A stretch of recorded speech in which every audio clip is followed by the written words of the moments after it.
So good. Thanks for having us back. What a blessing to be back with you guys. How many of you were here when we were here at the end of March? Okay, probably about half or a little more than half. So I might get away with repeating a couple jokes. Always good to make sure of that before you get started. Speaking of which, are you guys ready to get into a Bible study? All right, well, Stephen King. You guys know Stephen King, right? Any Stephen King fans here? Yeah. Immediately you're thinking, am I allowed to admit that at church? That I'm a... Of course. Nothing wrong with little Stephen King. So Stephen King said, I like to scare people, and people like to be scared. Is that true? Do you guys like to be scared? Lots of people do, actually. I mean, that's what's given rise to a whole fear industry. I mean, you've got scary books, scary movies, scary rides, and so forth. Speaking of scary movies, I mean, we all really have a history with scary movies. I think back through my life, and there were different movies at different times that scared me. The first scary movie I ever saw was The Wizard of Oz. Now, I know we don't normally think of The Wizard of Oz as a horror movie, but I was horrified. I think I was 5 years old. And after I watched it, my parents tell me that I was walking in my sleep, like all night. I was walking through the house. I thought I was Dorothy running from the Wicked Witch of the West. And they could not wake me up. They could not get me to snap out of it. So eventually they did, like you sometimes see in the movies, they actually threw like cold water in my face to get me to snap out of it. And my dad was like, he's never watching that again. Well, of course, I did watch it again, though it may have been a few years before they let me do that. Well, then, you know, as I was a little bit older, maybe around 12, it was Jaws. Oh, my goodness. Young people today have no idea. You know, like if you've grown up where you can't even turn on the TV without Jaws being on more than one channel at a time, you know, it's like it's on all the time.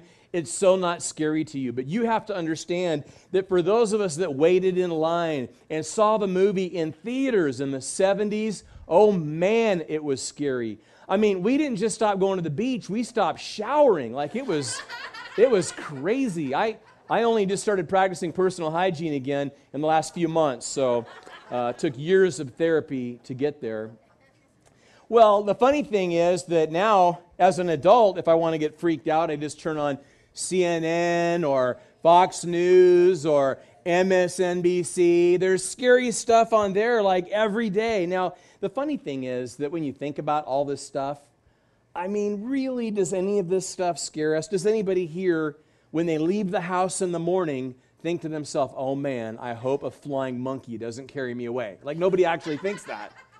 What about the whole shark thing? I have to admit, I mean, you know, I was kidding about it before. Seeing Jaws did not keep me from going to the beach when I was a kid.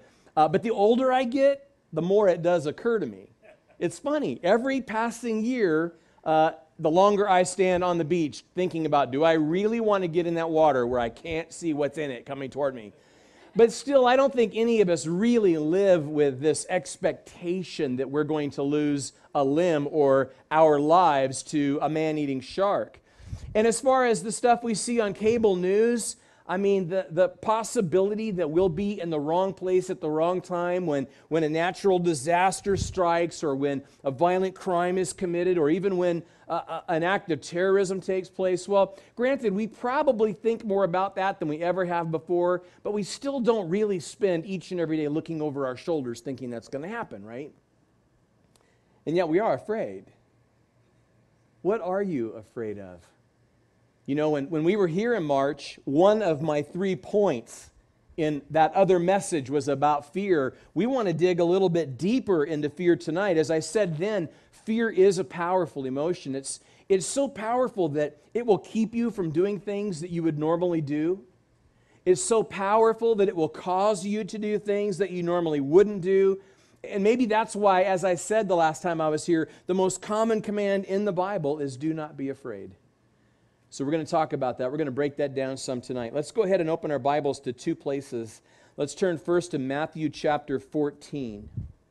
And hopefully you've got a program, a business card, a pen, a highlighter, something that you can use to save that place. Because once you find it, we're going to turn to another place. So Matthew chapter 14, and then once you find it, if you'll continue on to John chapter 6, that's where we're going to begin and ultimately where we'll finish. The title of my message tonight is Rethink Fear. That's what we want to do. We want to think in new and different ways about fear. So as you're finding that second spot in John 6, I'm going to pray and ask, Father, that you would speak to us about this very important subject. Lord, it's something that we all struggle with. And some of us may really be struggling with it right now, like there's something really scary in our lives right now. Others of us certainly have felt afraid in the past and will feel fear again in the future. So God, we just want to learn everything we can about it tonight. In Jesus' name we pray. Amen. Well, first, let's look at fear from this angle. Let's look at it from the perspective of trying to be in control. I'm going to go ahead and read all of the verses in John 6 before we work through them. That is all the verses we're actually tackling tonight. We're starting in verse 15. It says, "Therefore, when Jesus perceived that they were about to come and take him by force to make him king, he departed again to the mountain by himself alone. Now when evening came, his disciples went down to the sea, got into the boat, and went over the sea toward Capernaum. And it was already dark, and Jesus had not come to them. Then the sea arose because a great wind was blowing. So when they had rowed about 3 or 4 miles, they saw Jesus walking on the sea and drawing near the boat, and they were afraid. But he said to them, 'It is I, do not be afraid.' Then they willingly received him into the boat, and immediately the boat was at the land where they were going." Now the people were ready to inaugurate Jesus. You know, we're coming off an election year, and so we heard about the polling. If they had been doing polling in the first century, this would have been the peak of Jesus' popularity. This was as popular as he was going to get. From here, he's only going to drop off. But at this point in time, they were ready to take him and make him king. They were ready to inaugurate Jesus. It was not, of course, the right time. We know that Jesus will one day come again. We know that he'll rule as our king. But this was not the time for that. And so Jesus sent them away while he went to pray. You know, part of what I love about that is that it sort of blows up this romantic notion that we have about ministry. There is this really romanticized idea that a Christ-like pastor is someone who would be available on demand 24/7. I'm not sure where that comes from, but it definitely does not come from a careful reading of the Gospels, where Jesus found that he needed to spend time with a large group of people, and then he needed to spend time with a smaller group of people, and then he needed to spend time with an even smaller group of people, and there were even times when he needed to be alone with his Heavenly Father. And so Ray doesn't even know I'm going to say this, but I like to say this when I get the opportunity, that ultimately you don't want a pastor who's available on demand 24/7, but you want a pastor who, like Jesus, knows how to maintain some kind of balance in his life, who knows when it's time to be available to the larger group, and who also knows when it's time to get time with his family, and who also knows when it's time to get time all by himself. You want to make sure he gets to go to conferences. You want to make sure that they get lots of vacation time. That's all really, really good. So, Ray, you can give me the $5 at dinner. That'd be fine. But just thought I'd throw that out there. So obviously, we're reading about a storm story, and we're familiar with the idea of storm as metaphor, right? Like we talk about a stormy relationship, or we talk about a stormy season in our lives. The funny thing is that when storms come into our lives, isn't it true that our very first thought is, what did I do wrong? I mean, even though we know better, there's that part of us that thinks that anytime something dark, something cloudy, something rainy happens in our lives, that we have to have done something to deserve it. We have to have done something to have prompted it, to have provoked it. We're so quick to think that way. It's funny. And it's true, of course, that there are storms of correction in our lives. The Bible tells us that God is our Heavenly Father. And like any loving parent, He disciplines us. He doesn't punish us out of anger, but He disciplines us out of love. And am I the only one here who has needed a swat more than once?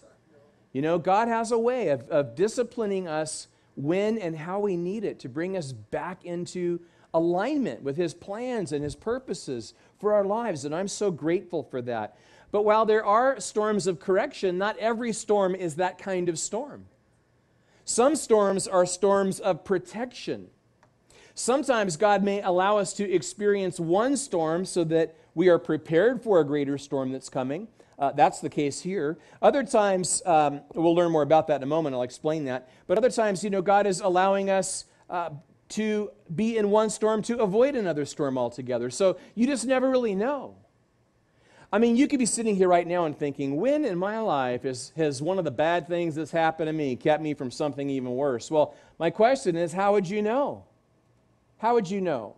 If you had looked forward to being in this service all week long, and then you know, you barely got home from work, you barely had time to change your clothes and grab something to eat on your way out the door, and as you got to the driveway, the tire on the car was flat. And you're thinking, God, you have got to be kidding. Like, all I want to do is sing the songs and pray the prayers and hear the Bible study and this. Like, really? But you'll never know whether or not, you know, had the car been ready when you were ready, would you have been in a wreck on the way to the service tonight? How would you ever know that? You know, I cannot say that we are real happy about having had to put a brand new engine in the motorhome. That was not exactly the way we planned to start this tour. We did not plan to spend thousands of dollars on a new engine, nor did we plan to live out of our Kia Soul for weeks and weeks at a time. Thankful for gracious hosts like Ray and Lisa who gave us a place when we were here in this part of the state. But how will we know, you know, whether that storm protected us from a greater storm? How do we know but that if that motorhome hadn't broken down, we would have been in a fiery rollover wreck in it later on? I mean, there's just no way to know. So what if when we get to heaven we find out that not just dozens of times or even hundreds of times, but hundreds of thousands of times, those things that we were so frustrated about actually protected us from much greater things? It would be interesting. One day we will know all of this. But the point is that while sometimes we experience storms because we're out of God's will, there are other times that we experience storms precisely because we are in God's will. It's important to know that. Now, notice this detail in verse 17. If you let your eyes fall on the verse, you'll see it says there that when all of this happened, or at least at a point, it was dark. Why is everything so much scarier after dark? It is, isn't it? I mean, if you're at home at noon and it's windy, that's not creepy. If you're at home at midnight and it's windy, that is so creepy. It's the craziest thing, but things are scarier after dark. I mean, if that wasn't true, how could you make a living selling nightlights? And obviously people do make a living selling nightlights. The funny thing is that our fear of the same thing after dark is irrational. When I was a kid growing up, I mean, I've dated myself already. I was a kid in Southern California in the early 70s when the Sylmar quake hit. My family was living in Simi Valley, so, you know, we were real close to the epicenter. And I remember I was laying in bed, I think I was like kindergarten, and I was laying in bed, and the door started to creak. And so my first thought was that Mom or Dad were coming to check on me, because that was a normal thing. That was a normal thing that in the middle of the night, what seemed to me as a kid who'd probably been in bed for 3 hours by 11, and my parents would check on me before going to bed. It seemed like the middle of the night. So that's what I thought was happening, except it didn't stop with the door creaking. The next thing I knew, the whole room was rolling. You know, everything was bouncing up and down. Everything on top of my dresser flew across the room. And in my mind, I knew for sure that every monster that lived under my bed and in my closet were all coming to get me at the same time. Now, that's irrational, right? I mean, if there really were monsters living under our beds, why would they need to wait until dark to come out? Well, it's the element of surprise. Believe me, if a monster came out from under your bed at noon, you'd be surprised. So this dark thing is crazy, right?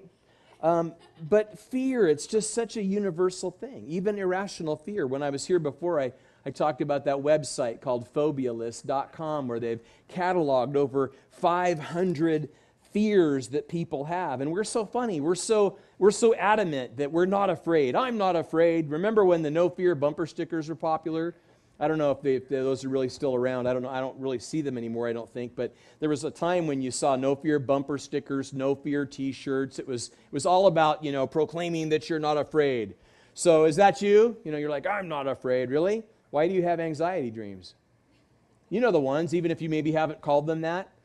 Dreams like the one where you're back in school. I mean, you graduated 30 years ago, and you're back in school, and you cannot find your locker. Or you can find your locker, but you can't remember your combination. Or you find your locker, and you get into it, but once you pull the books out of it, you can't remember your schedule. You don't know what class you're supposed to go to. Why do you have anxiety dreams like that? Or what about those dreams where you're back on some job that you worked decades ago? Back in the late 80s, before I went into full-time ministry, I managed a pizza restaurant in San Bernardino, California. And I still, to this day, sometimes dream that I'm in that restaurant. Like I dream that it's a Friday or a Saturday night, and the wait for pizzas is like over an hour, and the customers are not happy. It's a super stressful dream. Why do you have dreams like that? Or why do you have that classic dream that, like, you show up somewhere, like church, in your underwear? That's a nightmare for you and for us. And so I don't know what's going on with these dreams, but they speak of anxiety in our hearts. They speak of fear that's like under the surface of our lives. And you want to know something that's kind of interesting? Is that maybe the problem is that fear doesn't look like fear to you or to me. When we look at our lives, we see some other emotion, and we don't realize that fear is behind it. For example, a lot of angry people are really just scared of being embarrassed. Have you ever known someone, a friend, a family member, where if they're in a situation where they start to feel vulnerable, they start to feel exposed, they start to feel embarrassed in any way, they get angry and they lash out in ways that are embarrassing for them and everyone else and are just super awkward. We all have people like that in our circle, again, of friends or family. Maybe you've struggled with that. A lot of driven people are afraid to fail. It seems like they're just a workaholic. It seems like they're super driven, but a lot of times behind that is this fear of failure. A lot of overprotective people are scared of losing something or someone. That's why they're so overprotective, It's why they are the way they are. I think about, that scene in The Empire Strikes Back when Luke is the one who's so adamant that he's not afraid. I won't fail you, I'm not afraid. And Yoda turns and says, oh, you will be. You will be. And he was. He was afraid. Now your life, like just to put your life on a timeline, your life has a past, right? Your life has a present, and your life has a future. Well, so does your fear. Edward T. Welch, in his book, Running Scared, which is an excellent book on this subject, he writes, fear can be triggered by the past, react to crises in the present, or anticipate them in the future. So what was it for the disciples? For the disciples, it was both past and future, and I need to take a moment to explain that. You see, this particular story is told 3 times in the New Testament. Matthew and Mark tell it too. And Matthew and Mark both tell us that Jesus made his disciples get in the boat. Now that's an interesting detail, isn't it? He made them get in the boat. It's like Jesus said, get in the boat. And they said, make me. It's weird, right? Like, why did Jesus have to make them get in the boat? Well, it turns out there's a very good reason for that. You see, this is not going to be the first time they get caught in a storm on the Sea of Galilee. It's going to be the second time. The first storm is recorded in Matthew, Mark, and Luke. And it took place about 1.5 years before this. So this would not be the first time, but this was going to be the worst time. You know why? Because the last time they were in it together. Jesus was in the boat. If you know the story, they simply had to wake Jesus up, and he calmed the storm. This time, Jesus isn't with them. They're alone in the boat. So, again, a lot of times our fears are fueled by past experiences. Their fears were fueled by this past experience 1.5 years before.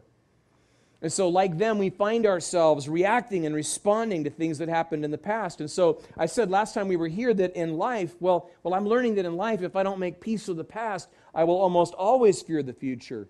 And that certainly was the case for these disciples. Our failure to do that explains a lot of the dread, a lot of the panic, a lot of the nervousness, a lot of the worry, a lot of the anxiety that we feel, that we experience. It's all about control. Remember, in this first point, we're talking about being in control. Controllers are scared. If you know someone who's a controller, they're scared. Maybe you're elbowing the person next to you right now. That probably means if you have an elbow in your ribs that you are sometimes controlling.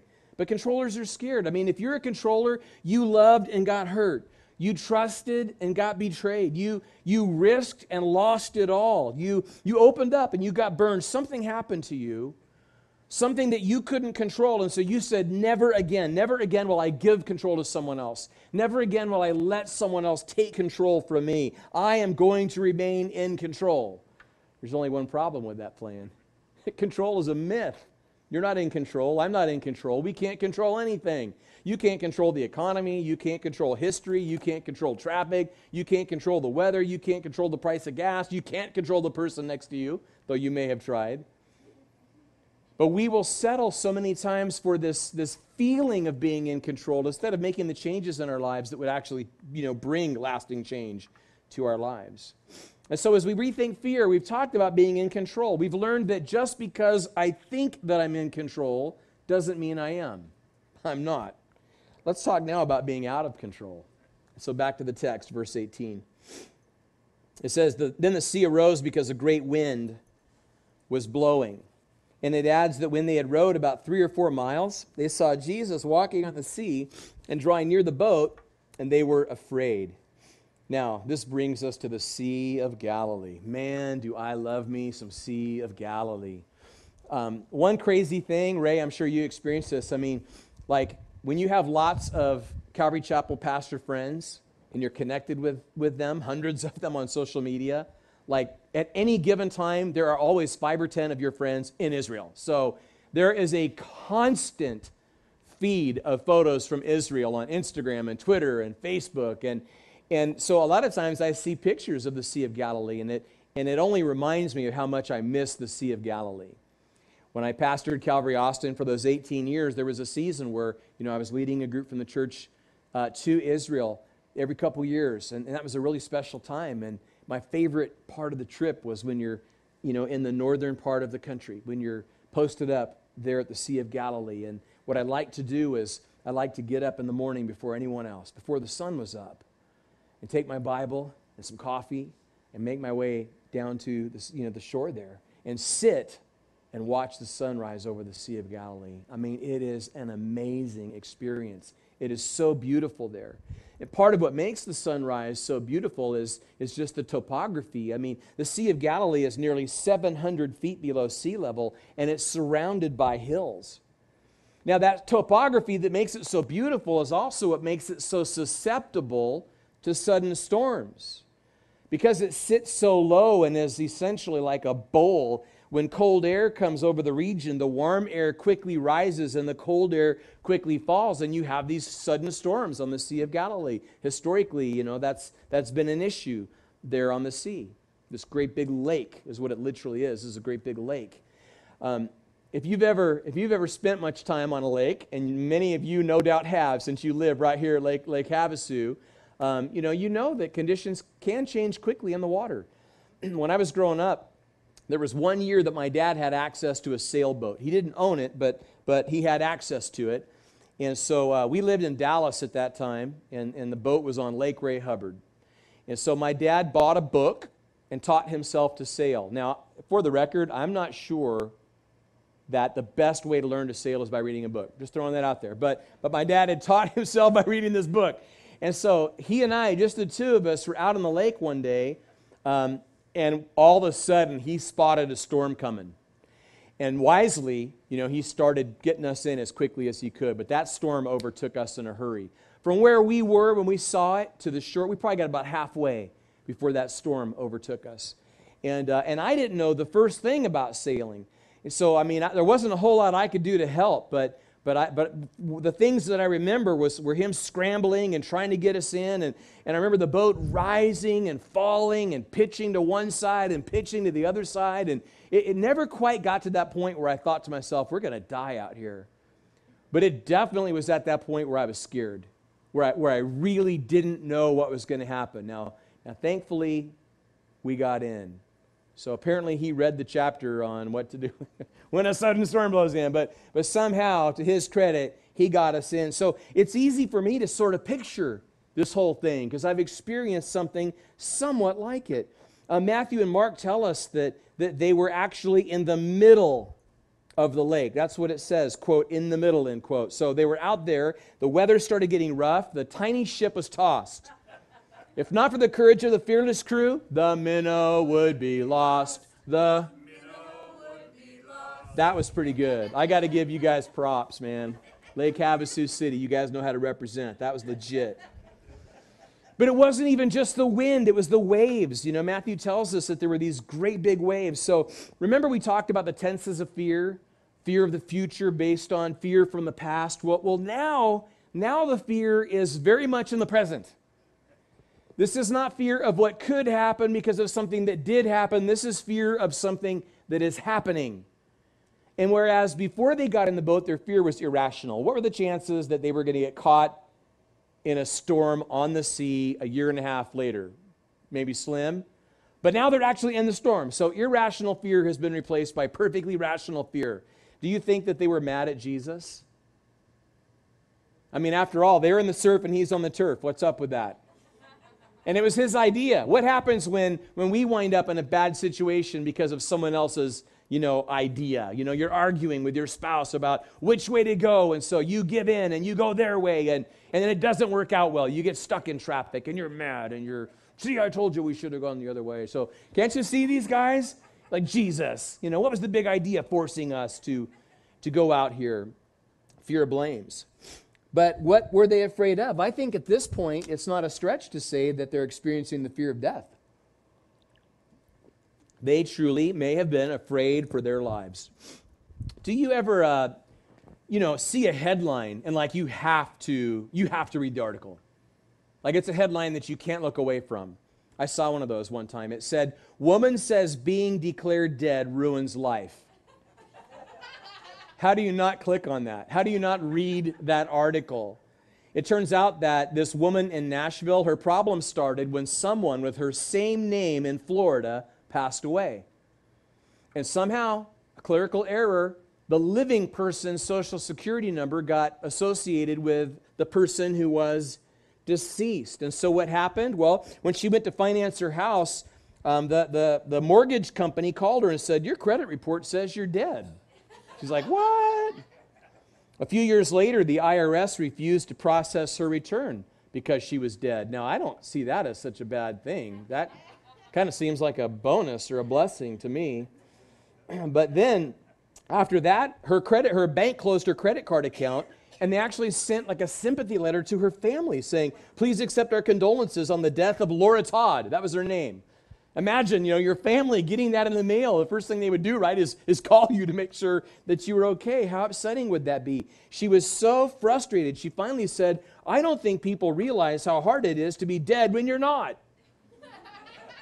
That makes sense to me. That seems like that would be a difficult thing. Have you guys ever seen that website, deathclock.com?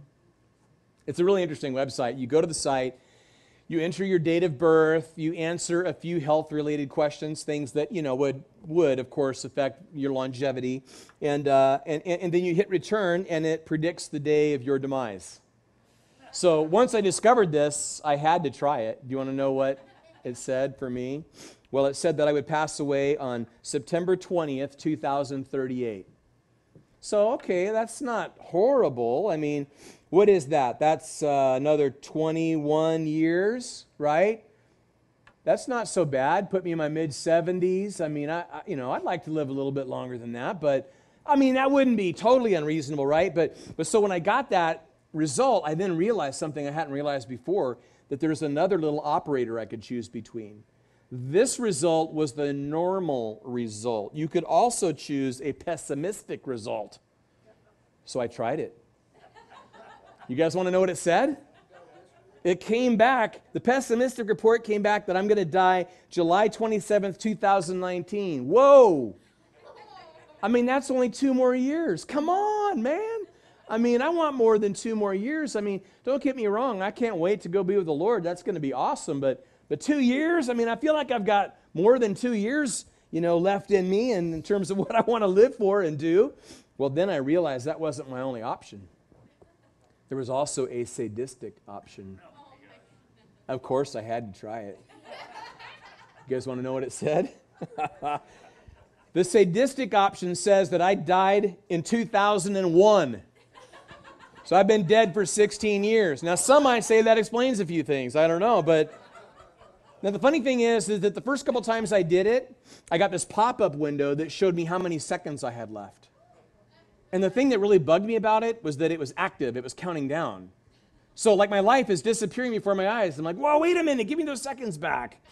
But that wasn't the case when I got the sadistic report. Instead of the little pop-up window with the seconds slipping away, instead I got this little message that said, I am sorry, but your time has expired. Have a nice day. Have a nice day? It's a little late for that. For us as Christians, it's not that we're afraid of what's going to happen after we die, right? Like, I'm not afraid of that at all. Do I know as much as I'd like to know about what that's going to be like? No. I think we all have more questions than we do answers. Even after reading what the Bible says about heaven and the afterlife, we have so many questions, right? But we're not afraid of it at all. We know that Jesus is there. We know that we have loved ones waiting for us on the other side. So we're not scared of what happens after we die, but we're a little freaked out about how we're going to die. And we deal with that discomfort by playing games like, Would You Rather? Would you rather die in a plane crash or in a sinking boat? Would you rather die in a fire? Would you rather, drown? And those kinds of things. We also soften it by using euphemisms for death. We say that someone passed, that they departed, that they're no longer with us. But in spite of all of our best efforts, what George Bernard Shaw famously said still is the truth. The stats on death, he said, are quite impressive. 1 out of 1 dies. It's true. We have to face it. So there at the end of verse 19, it's interesting, this detail that's added, because it says that they saw Jesus walking on the sea. See that? Drawing near the boat? And what does it say? It says that they were afraid. In fact, Matthew and Mark tell us that they thought Jesus was a ghost. It's so Scooby-Doo. They see Jesus coming, and it's like, it's a ghost. I kind of like to see an animated version of this, but that's just my personality. So now their fear that had gone from irrational to rational, it's gone back to irrational. Why did they think that it was a ghost? Well, here's one possibility. That storm a year and a half before, right after they got to the shore, Jesus was confronted by a couple of demon-possessed men. The demons identified themselves as legion, so we understand it to be this multitude of demons. And Jesus, when he cast the demons out of these men, the demons went into this herd of pigs who rushed into the Sea of Galilee. So understand the Jewish people already had some weird superstitions about the water, about the sea. But add to that as far as they knew, Legion was in that sea, and Legion was coming back to get them. So in their minds, that might very well be what is happening here. But I want you to notice the timestamp. In verse 16, it says that when this whole thing started, it was evening. In John's gospel, that word translated evening would mean that it was 6 p.m. Matthew and Mark tell us that when Jesus came to them, it was the 4th watch, which in their Gospels would mean that he came to them sometime between 3 a.m. and 6 a.m. In other words, these guys had pulled an all-nighter. They had been out there struggling in this storm from dusk until dawn. And the crazy thing about this is that, the other accounts tell us that Jesus saw them. That Jesus saw them struggling in the water. They couldn't have known that because they didn't see him. But he saw them. This is huge. I think I mentioned when we were here the last time that we have a granddaughter in Tallahassee, Florida. And we are most definitely routing this tour through Tallahassee. I'll be speaking in Tallahassee Sunday, October 15th. And we'll spend as much time there as we possibly can. Cannot wait to see our granddaughter. She'll be about 10 months old then. And I can't wait as she gets old enough to play hide and seek with her. Don't you love playing hide and seek with a young child? I love it because I'm lazy sometimes and I don't really want to get up and hide. And with a child young enough, you don't have to go anywhere. All they have to do is cover their eyes and you're hidden. It's so cool because someday Ever, her name is Ever, someday Ever is going to go like this. And Grandpa's going to say, "Where's Ever?" And then she's going to go like that. And I'm going to go, "There she is." And she's going to giggle. And then she's going to cover her eyes again. And I'm going to say, "Where's Ever?" And she's going to look out. And I'm going to say, "There she is." And she's going to giggle. See, the funny thing is that kids think that if they can't see us, we can't see them. But it's not true, is it? And we think that just because we can't see God, that He can't see us. That's not true either. In the storms of life, when you can't see God, when the clouds and the wind and the waves are completely obscuring your view of God, and you wonder if He's there, and you wonder if He cares, He is most certainly there. He certainly does care. He sees you. He sees me. He always sees us all the time. So why the delay? Well, to teach them about control. They had the same confusion about the control issue that we have. In the first point, we saw that just because I think that I'm in control doesn't mean that I am. I'm not. And in the second point, where we're talking about being out of control, we learned that just because life is out of my control doesn't mean that it's out of God's control. Is it out of control? Yes. But whose? Out of my control, not His. And so He wants to teach us about the control issue too. That just because your life is out of control doesn't mean that you have to be afraid. I mean, if you were here the last time, you know a little bit of our story. You know that Miranda and I have both been through these very painful and public divorces. And we know what it's like to really be afraid when you look forward into the future. Maybe you're feeling that kind of fear or fear like it. You know, the fear that comes when he walks out. The fear that comes when she walks out. The fear that comes when the doctor calls or when layoffs are announced or when foreclosure seems imminent. When the people who would help can't, and when the people who could help won't. You know, we think that just because life is out of control, that it's out of God's control. But because we can't handle it, He can't handle it. And as long as we think that way, as long as we think that God's not paying attention, that He doesn't care, we're going to struggle with fear. So we're wanting to rethink fear together tonight. And we've talked about being in control. We're not. We've talked about being out of control. We are, but He's not. Let's talk finally about being under control. For that, we go back to our text in verse 20. Here's what it says. But He said to them, "It is I, do not be afraid." Then they willingly received Him into the boat, and immediately the boat was at the land where they were going. So what are you afraid of? Remember I said earlier that the most common command in the Bible is do not be afraid. Over 300 times the Bible tells us not to be afraid. But does that really help?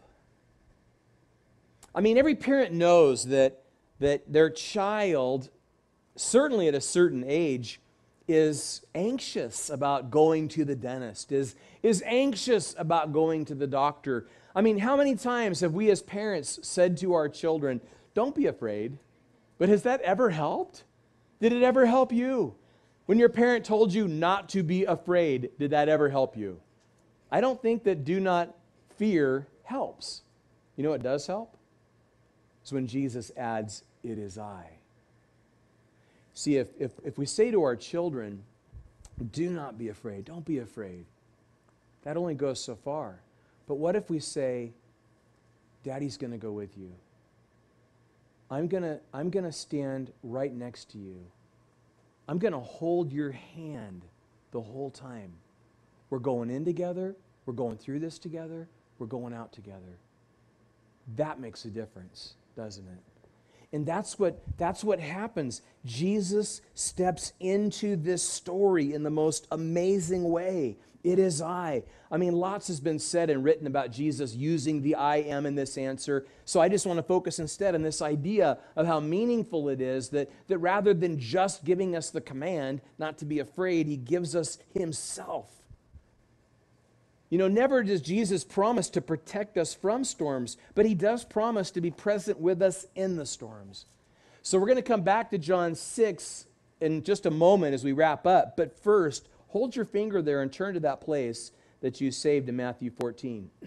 In Matthew, there's this really important part of the story that only Matthew records, and we want to make sure we get it. So again, turn to that spot in Matthew 14. We're going to pick it up in verse 28. It says, Peter answered him and said, Lord, if it is you, command me to come to you in the water. So he said, come. And when Peter had come down out of the boat, he walked on the water to go to Jesus. But when he saw that the wind was boisterous, he was afraid. And beginning to sink, he cried out, saying, Lord, save me. That's the Allen Rigg translation. Hasn't been published yet.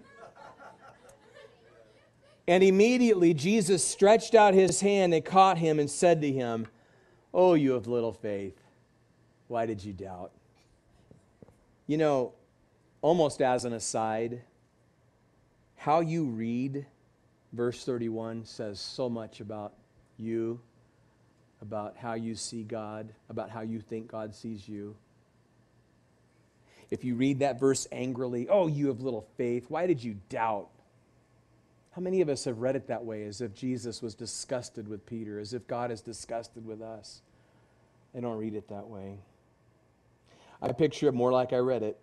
I picture it more in a voice like this, oh, you of little faith, why did you doubt? You know, it's a funny thing when we think about Peter. Poor Peter. Oh, my goodness. I mean, as pastors, we love to pick on Peter. Peter has been the butt of so many jokes. And I think it has never really occurred to us pastor types that if everything we believe is true, we're going to face Peter one of these days.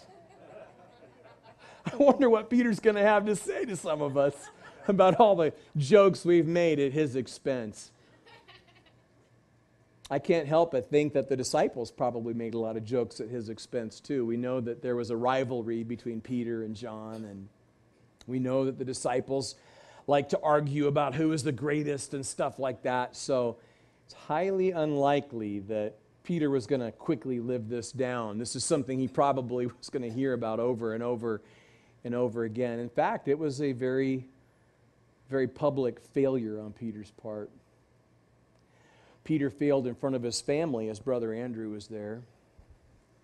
He failed in front of his closest friends. These guys had spent a lot of time together over the previous couple of years leading up to this. And maybe most importantly, he failed in front of the person whose opinion mattered more to him than any other opinion, Jesus. And he failed. You know, sometimes we forget that before Peter failed, before he sank, he walked. You know, nobody else got out of that boat. Peter's the only one who got out of that boat. Peter actually walked on the water. Now, a lot has been said about that. A lot has been written about that, and it's really cool. It's an amazing thing. No one else even had the idea that they could walk to Jesus on the water. Peter not only thought of it, he did it. Before he sank, he walked. And then he sank. But Jesus reached into the water, pulled him out of it. You know, it wasn't even the last time Peter would fail. It wouldn't be that long before Peter would actually deny Jesus. Surely Jesus was finished with him after that. Right? I mean, there's that Bible verse where Jesus had said that if you deny me before men, I'll deny you before my Father. Surely there's no coming back from that. If there's anything that could spell the end for Peter, certainly in terms of ministry, that would be it, denying Jesus. And yet you remember in the resurrection appearances, Jesus appeared to Peter all alone. And then remember that morning on the beach when Jesus restored him to ministry? Feed my sheep, he said. Do you love me? Feed my sheep. It's unbelievable. Before Peter sank, he walked. You know, I mean, that's my story.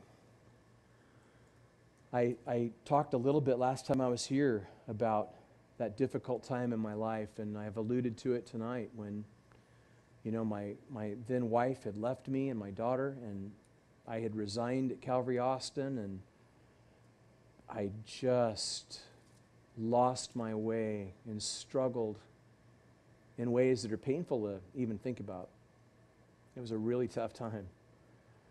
2010, 2011, 2012, man, those were hard years. Each year a little better than the one before it, but those were tough years. It wasn't really until 2013 that I started to get my spiritual feet under me again. And it wasn't until the end of that year that the very first opportunities arose where people asked me in early 2014 if I'd be willing to come and speak. And I hadn't known if I would ever get those opportunities again. I wasn't even sure if I wanted them when God began to open those doors. You know what? I'm so thankful. I'm so thankful that there were people in my life like Miranda who knew that before I sank, I walked. And I'm so thankful that there were people in my life like my daughter Lauren who knew that before I sank, I walked. And I'm so thankful that there are people like Ray who believed that a guy like me could walk again, that Jesus could lift me out of the water and that he could use me, that my story could mean something to someone, that my life could help someone else who's going through things like what I've been through. I think it's possible that one of the greatest fears any of us will ever face is that feeling that it's over for us, that we have no hope. You know, when despair replaces any hope that you have, when you're convinced that your life will never be the same, when you're convinced that everything you'd ever hoped for, ever dreamed for, everything that God had ever spoken to you about is gone and outside of your reach, it's like a lifeline. It's like a lifeline when Jesus reaches out and lifts you out of that water, when he reaches out through someone in your life and lifts you up out of that water. And he lifted Peter up out of that water. What an amazing, amazing thing. Let's turn back to John chapter 6. You know, the truth is that there are going to be times in our lives when we're going to feel fear. And I told you the last time I was here, when we talked briefly about fear, that here's the thing that we don't get. Here's the thing that we're confused about. We think that as followers of Christ, we're somehow going to mature to the place where we're not going to feel fear anymore. And just the opposite is true. As followers of Christ, we're going to feel fear. We might even feel more fear because God loves us way too much to let us settle. He loves us way too much to let us stay in our comfort zone. He's always pushing us into awkward and uncomfortable places for our good and for His glory. But what we learn is that while we're going to feel fear, we don't have to be controlled by it. So one of the things in that book I was talking about before by Edward T. Welch is he talks about the idea that fear is a form of focus. And if that's true, then maybe there's a new way that we could understand this command about, not being afraid. That when we talk about fearing God, you know how the Bible says that we should fear the Lord? Of course, that means to have a reverence and a respect and an awe for Him.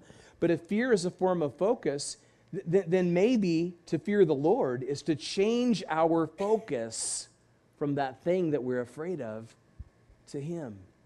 And maybe when we see those commands that say, do not be afraid, it's describing for us this way of being where though we feel fear, we are no longer controlled by it. What an amazing thing that would be to settle into this new way of being, not being controlled by fear, changing our focus from the things that we're afraid of to the Lord Himself. You know what happens when we're in the boat in this situation? We're thinking, man, if I had a bigger, better boat, if I had a stronger sail, if I had more oars, if I had an outboard motor. And as long as we're thinking that way, we're still trying to be in control instead of realizing that we don't have control, that we will never have control, but that He will always be in control. And so Jesus steps on board. Can you picture it? Standing knee-deep in water, the splintered oars lying on either side, the tattered sail. And He says, according to Matthew, why did you doubt? Storms are going to happen. It's not a matter of if, it's a matter of when. But Jesus was praying for them, and He's praying for you. He saw them, and He sees you. And He came to them, and He will come to you. I'm going to close in prayer, and Miranda's going to come up, and we're going to do a final worship song. But let me ask you a question before we pray. Have you ever prayed a prayer like this? Do you ever pray, God, I want more of you in my life? I pray that you would just come into my life. I pray that you would draw me closer to you. I want more of you. But don't make waves. Please don't make waves in my life. Would it change anything if you thought that the waves are the very thing bringing Jesus to you? What if the waves themselves are his entry point? Would that change the little qualifier? Would that change the little don't make waves part? What if the waves in your life are the answer to your prayer? That changes things, doesn't it? Maybe it even changes how we end this message with prayer. Let's bow our heads right now. Father, we thank you so much for this opportunity to rethink fear together, to learn more about what you say about it. And Father, it just seems like we waste really so much of our time and our energy in trying to avoid storms and in praying against waves, instead of realizing that this life is filled with all kinds of experiences that don't necessarily mean that we're out of your will. Experiences that are actually a part of your plan. Experiences that, though we might not have chosen them had we had a choice, are actually the very things that answer our prayers for more of you, for a deeper relationship with you, for a greater experience of you, for a more effective ministry, for more influence with other people, for you. And so, Father, we just pray tonight that you would change our hearts about the storms, that you would help us to look for you in all the details of our lives and to believe that you are there and that you are in control and that we can trust you completely. And Father, I do want to take a moment to acknowledge that there could be people tonight who feel exactly like I felt. Exactly like Peter felt. Maybe they feel as if they sank and they feel as if it's over for them. And they wonder if you still feel the same way about them. They wonder if you're for them or if you're against them. They wonder if you're still in their story or if you've left their story. I mean, this isn't an altar call per se, but with everybody's head bowed and everyone's eyes closed, really between you and God, but I'm going to say a prayer for you. If you feel that way tonight, if you feel like I did, if you feel like you sank, but tonight you want to reach up out of that water and take Jesus' hand and have him pull you out of the water, and you want me to just say a prayer for you, would you just slide your hand up where I could see it? I'm just going to acknowledge it. I'm not going to make you come forward or stand up or do anything weird. God bless you. God bless you.